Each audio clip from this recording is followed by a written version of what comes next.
What happens when perfection becomes too easy to reach? When a youthful face is no longer a sign of time, but of touch? In an era where beauty can be bought, have we changed what it means to look human?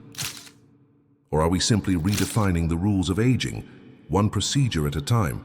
Many of the plastic surgeons that treat the celebrities think it looks good also, an overdone, tight look.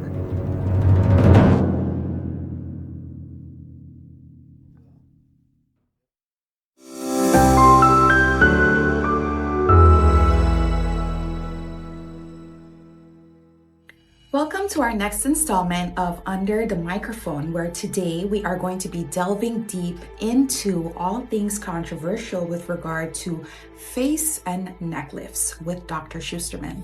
Let's start with the first question. Do face and neck lifts actually make you look younger or different? Well, they should make you look younger, not different.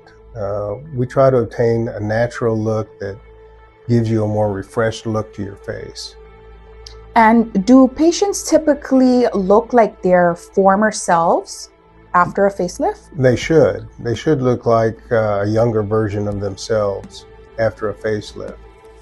Why do so many celebrities look tight or pulled after surgery? Well, many of them think that it looks good, and many of the plastic surgeons that treat the celebrities think it looks good also, an overdone, tight look. Some of them have had several facelifts, which also gives you a tight, unnatural look. But again, we try to obtain a natural look that makes you look refreshed, not different.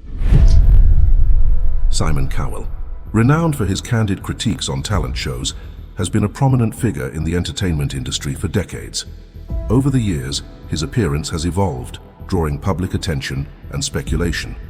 In the early 2000s, Cowell began using Botox and fillers to maintain a youthful look. He openly admitted to these enhancements, stating that he might have gone a bit too far with the procedures. This realization came after his son, Eric, reacted with laughter upon seeing older photos of him, prompting Cowell to reassess his choices. Deciding to embrace a more natural appearance, Cowell removed the fillers from his face. He now focuses on a healthy lifestyle, emphasizing proper nutrition and hydration. This shift not only reflects a change in his personal approach to aging, but also highlights the broader conversation about the pressures of maintaining youthfulness in the public eye. Cowell's journey underscores the importance of self-awareness and the evolving standards of beauty in the entertainment industry. Now, can a bad face or neck lift be reversed, or are revisions not possible? Well, it depends on what the situation is, but many times we can help repair what's been done before and make you look better. What's the number one regret most facelift patients have? That they've been overdone, or that they don't have the look of natural or refreshed look that they were shooting for. Is it ever too early to get a facelift or a neck lift? Yes, you can have it too early, but it just depends on what the situation is. I've done patients in their 30s who have sagging skin and issues with their neck and look great afterwards. And how much of what we see on Instagram is edited versus real post-op results? Well, that's difficult to say, but there's definitely some edited pictures out there that give you an unrealistic expectation of what can be done. And speaking of social media, is facial surgery still taboo now that we have access to more information, or has it become the new beauty standard? I think facial surgery has become more of a standard. I think people aren't as afraid of it anymore. And again, more and more surgeons are able to give a more natural, refreshed look after the surgery, and that's what patients really want.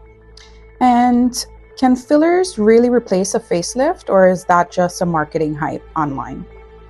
Fillers can definitely not replace a facelift. Facelift is going to give you a much more dramatic result. They can help put off a facelift maybe for a few years, but they certainly can't replace a facelift.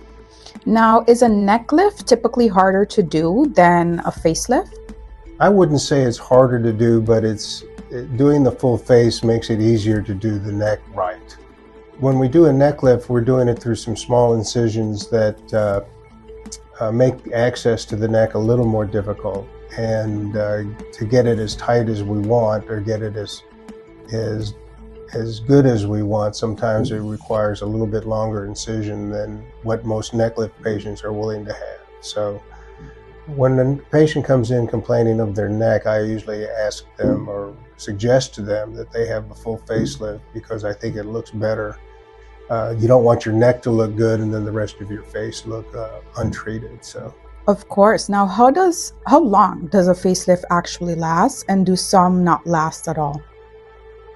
well, I'm not sure about other surgeons, but mine last about 10 to 12 years, and then usually patients want to come in and have it redone. Fantastic. Now, we just have a bonus question for you, Dr. Schusterman. In your experience, how do drains contribute to patient outcomes in post-op healing in particular? Well, drains can help in certain situations. We use them on tummy tucks, especially ones that have had liposuction. I don't use drains on facelifts because they're not necessary.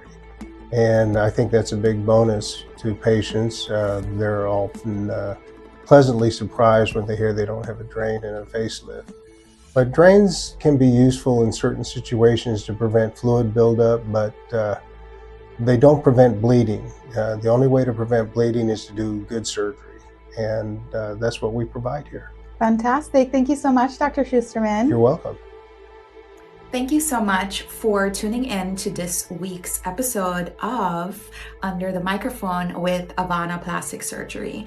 I highly recommend that you guys stay up to date with us by subscribing, liking, and sharing, and obviously commenting, because we want to know, what do you think our next episode should be of Under the Microphone? We look forward to seeing you on the next one.